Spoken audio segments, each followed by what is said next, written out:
Hi, this is Derek Jordan. Welcome to the World Fusion Show, where we bring you the leading innovators in world fusion music. Today, my guest is Steve Gorn, who plays Bansuri flute. Bansuri flute is a bamboo flute from India, an ancient Indian instrument. So, welcome, Steve Gorn, to the World Fusion Show. Well, thanks so much, Derek. Pleasure to be with you. It is my pleasure indeed to have you, and I just really love your music. I'm so glad you could join us today. So I wanted to just ask you, a little bit about your musical journey, how you got started in music, growing up and all that. I suppose that music's really been there right from the start. My dad was a concert pianist. We lived in New York City, and he had a root background in Western classical music, but really it was by the time I was in junior high school that I was smitten by jazz, the music of the late 50s and 60s, Sonny Rollins, John Coltrane. I was playing clarinet at that time and quickly got into tenor saxophone. And that music really, in a way, took me all the way to India. It was when Coltrane and Yusef Lateef and Charles Lloyd and others began to lean into the what I call the modal melodic music of India. Yeah. That led me to raga, led me traveling overland to India in 1969, 50 years ago. Wow. And my world of music has largely been shaped, colored, inspired by that ever since. Yeah, it's interesting. So you also told me that you used to travel a lot with your parents, and that opened you up to sort of world culture and stuff. But then you made a trip to India, like you said, 50 years ago. What happened during that trip? That's a good quote. What happened? That trip started in Greece on the island of Paros. And it was there that, I listened to a shortwave radio from Cairo, and I'd hear Middle Eastern music.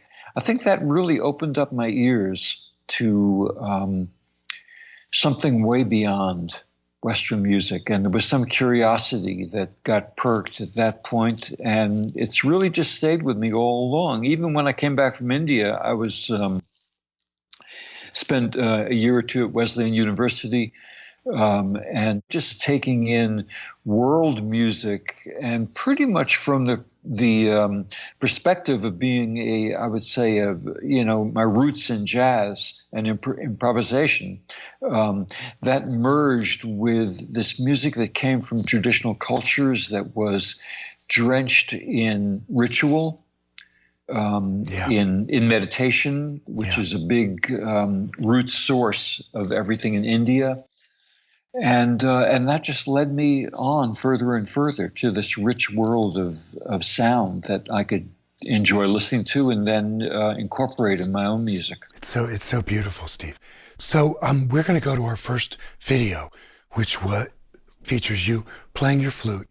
It's Raga Chitram. You want to say something about it? Raga Chitram is a radio a TV station in Queens, New York, run by an Indian group, and they invited me in to play basically my classical music style. So we're going to listen to a raga accompanied by wonderful tabla player Naren Budekar.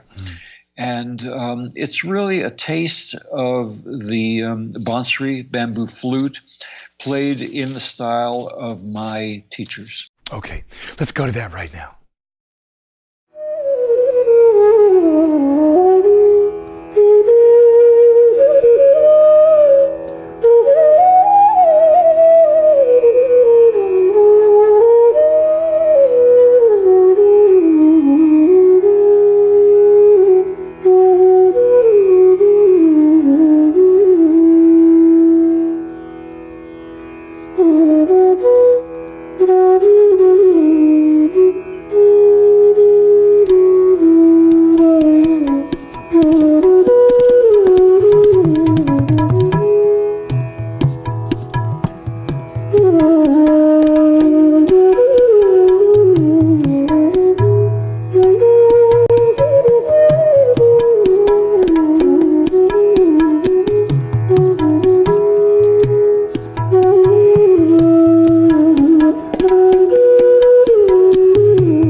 All right, we're back. Hey, Steve, that's just beautiful stuff. Now, I know beans about Indian traditional music. I don't know much, but I do know that I like the sound of it very much. And you sound just fantastic on the flute. Now, you were 25, you said, when you went to India, right? First time. And you started, though, on the Shehnai, not the flute, right? So what was that process like? Shehnai is a double reed instrument, quite different sounding. Well, the curiosity about Shehnai came from what I believe was the interest that John Coltrane had in the Shehnai played by the great Ustad Bismillah Khan, who was really the master of that instrument. And I felt that sound was what Coltrane was really drawn to on the soprano saxophone. So I figured, okay, that's where I'll start. But it was complicated because that's an instrument that's played by specific families. There's a long story about that. But basically, the pedagogy is just that you have heard this from the time you're a child. Yeah. You know what to do, and no one really tells you. So I was really like a fish out of water with that instrument. Yeah. And it was when I came across the bamboo flute, Bansuri, that I felt I could really go further into the music. Yeah, interesting. So I would love to go to our next video. This one you are playing with Badal Roy. And I think you've done a lot of work with Badal Roy, who's a tabla player. I think, is he living in New York now, or was he? Yeah, he's in New Jersey. Okay. I mean, this is an interesting connection because when I came back from India, just fresh with this desire to play Indian classical music and, get a real footing on what I learned, I encountered the world music scene in New York in the late 70s. And Badal Roy is most well known as the tabla player who played with Miles Davis and Ornette Coleman. And he's the first one to say that he never studied classical tabla, but with him, we found a way to really bridge he, the Indian, playing more like a jazz player, and me, the Westerner, playing more Indian. And we forged a wonderful bridge with that. And this piece, which it's great that you picked this one out because this was recorded, I think, back in the late 70s in the basement of another wonderful percussionist at that time, Armin Halburian. And it's kind of like a vintage cassette item that you discovered. What's a cassette? I forgot. Yeah, what's a cassette? I know, we're old guys. I know, I get it. Yeah. That's it. Anyway, that's great, Steve. Let's go and watch this video right now and check this out.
we're back with my guest, Steve Gorn. Thanks. That was beautiful. And so please tell me how you found your Bansuri teacher in India. Well, I was in Calcutta in 1971, and I was asking around for someone that played Bansuri. I'd left Benares, where I started, and I was led to Gaur Goswami, Bengali Bansuri player, and it was a wonderful, very confusing and also heartfelt experience, because when I appeared, I don't think, well, he had encountered one Westerner playing before, but I was really the first one that had something, came to him with some music experience. But when I took out my flute, he just looked at it and he said, this really wasn't anything special. And he asked me who I learned from, and in a wonderful Indian hierarchical kind of way, kind of said, well, that was really an insignificant person. And, coming from the West, this kind of really ticked me off. Of course. And I was ready to just, this is ridiculous. And then he took out his flute and he started to play. And it was so beautiful. It was so heartfelt. It was so rich that I immediately got drawn into it. And I entered his musical world, the aesthetic of music that he really revealed to me, which was something which really had more to do with India in the late 60s and 70s, in what I describe in my writing as old world India, which is not rushing around. It's not playing music at the attention span of texting. But it really just allows you to go deep into the soul, the yoga of music, and that's what I really fell in love with, and that's what, in many ways, I'm still more dedicated to than anything else. That's so great. Thanks for sharing that. We're going to go to the third video, which is a clip of "Born into Brothels." You want to tell our audience about that? Well, this is, of course, a documentary film that won an Oscar many years ago. And my dear friend John McDowell composed the music for this film. And one of the things that I love to do is to, when I have the opportunity in a film situation, is actually play to picture, rather than being told what to play. I'm really playing to the nuance of movement of if there's dialogue, and I feel working with John, I was able to really do this. So this is not sure which clip you're playing, but it's a good, strong connection between music and the visual. That's great. Let's check this out right now.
Hey, all right, cool, very cool. That was great. Now, very intense film. It looks like it must be. I haven't seen it, and I'd really like to see it. You said it won an Oscar. It did. I mean, it's the story of the children in the brothels in Calcutta, and how the filmmaker really made a connection with the children, actually gave them all cameras and had them taking photographs and trying to raise money for them to go to school. It's a very poignant and ultimately sad story. Yeah, well, thank you. So I wanted you just to share, if you would, just more about your philosophy of music and your intention and purpose. I think that music is has the potential of being a portal into a healing art, a step into our soul, our contemplative center, the well-being that is always there, even though it's obscured very often by whatever affects us, kleshas, as the Buddhists say, emotions that distract us from our real heart center. But the music that has just held me and inspires me is music which draws me in personally, and I believe puts out something that really nurtures the equanimity and the heart center of who we are. That's great. And I know you were telling me that you're really feeling more drawn to music as a healing force in your work these days. That's really it. I mean, I think that the healing. I mean, I'm using the word healing in a very broad sense. Yes, it's just what allows us to really appreciate who we are and the wonders of this world in all of its sorrow. Yeah. And the tragic things going on all around us. But I believe that there's a wisdom that comes from samurai era Japan that I feel sums this whole thing up, and it basically is a view of the function of all of the arts. What is the reason why we make art? Yeah. And they say it's to synchronize our mind and body, to synchronize ourselves with others, and the relationship between we, the people, and the land that we live on. Beautiful. And that is the true reason why we make art, why we engage in these various forms. That's beautiful, Steve. Thank you for sharing that with us. Steve Gorn, I just want to say thank you so much for joining us today on the World Fusion Show. It's really been great to have you share your music and everything with us. What a pleasure, Derek. Thank you. All right. Take care now. So, hey, this is Derek Jordan. Thank you so much for joining us today on the World Fusion Show. We have tons more great people coming up in the future. Go to our Facebook page and follow us. Go to our YouTube channel and subscribe. And there's always more, always something new and different on the World Fusion Show, where we celebrate diversity through inclusiveness. Thanks so much. And remember, as we always say, think globally, listen locally, and support independent music.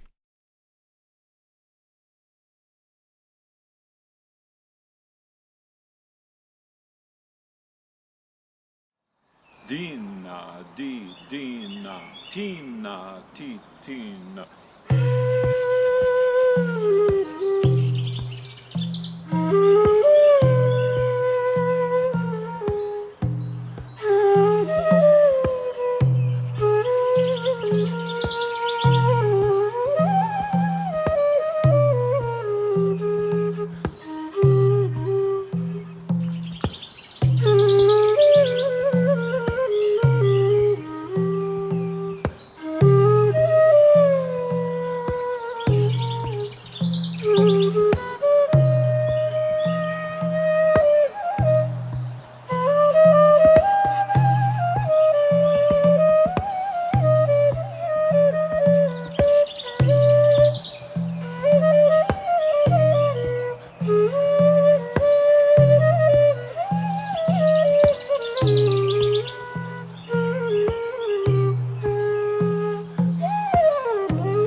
da, din, da,